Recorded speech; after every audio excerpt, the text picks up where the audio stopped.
Well, folks, this has been a very interesting flight. Cyclops FPV here, and I'm doing a second flight on my FOLDAPE, but I think I've solved my GPS problem.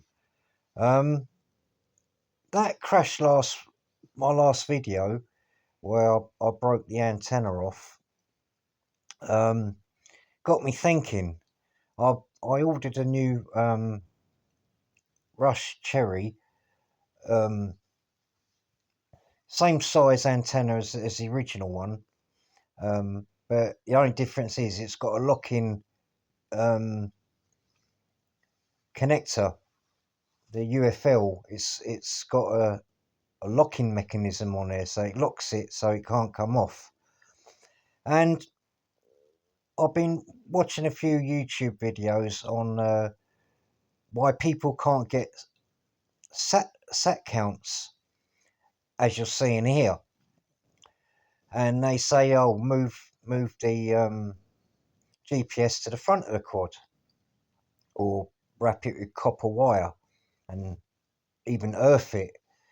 I've even heard of people using a silver foil and doing it that way. And I thought, well, as I've got to put a new antenna on this, why don't I move the antenna to the front?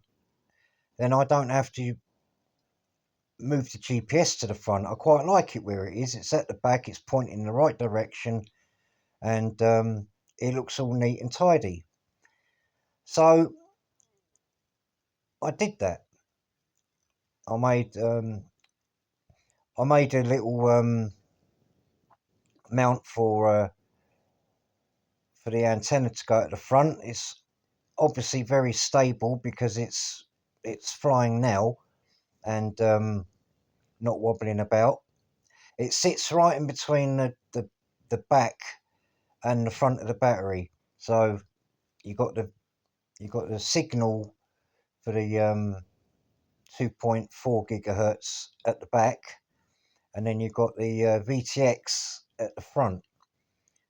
So I obviously started this flight without a home point because I didn't want to sit there like waiting to get sat nav counts. So I thought, well, I'll carry on flying and see what happens.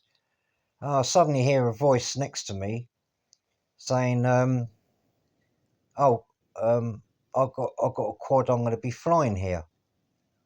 Turns out that someone else was gonna fly.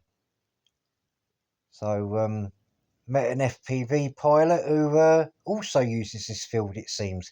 Now, as you can see, I've got sat navs now. It's going from 10, and I think it even goes up to 12 at times. There's no home directional arrow. There's nothing else come up, because if I landed now and took off again, I'd have a home point. But as I acquired these satellites and the longitude and latitude while I was flying, I can now, have the SATS and fly about with that. And if I land and reacquire them SATS, I'll get a home point. I can use GPS rescue. But as I only had this one battery and it's dropping pretty quick, I couldn't really do that. So I'll have to take two batteries next time, fly around, get the SATs, and then obviously land and take off again with my new home point, and then I can try the GPS return to home. Now, as you can see, it's not really dropping much lower than 10. I think it dropped down to 9, but it's still, well, it dropped down to 7 for a second there, but it's still enough to fly about with. So it seems like that idea worked. Yeah, just moved the FPV antenna for the VTX moved that well away from the you know, the GPS unit, because it seems to interfere when you plug it into a USB, i.e. Betaflight, and that you get sat counts that way. But of course, as soon as you plug in a battery, you'll lose it all, and that's what was happening. As soon as I connect a battery, I lost all SATs. And now this is holding. Look, it's even gone up to 12. So that seems to be the cure. None of this magic tape and stuff like that. Just move the VTX, the VTX antenna well out of the way. Anyway, that's my conclusion, folks. It obviously works because you can see I've got 13 satellites now.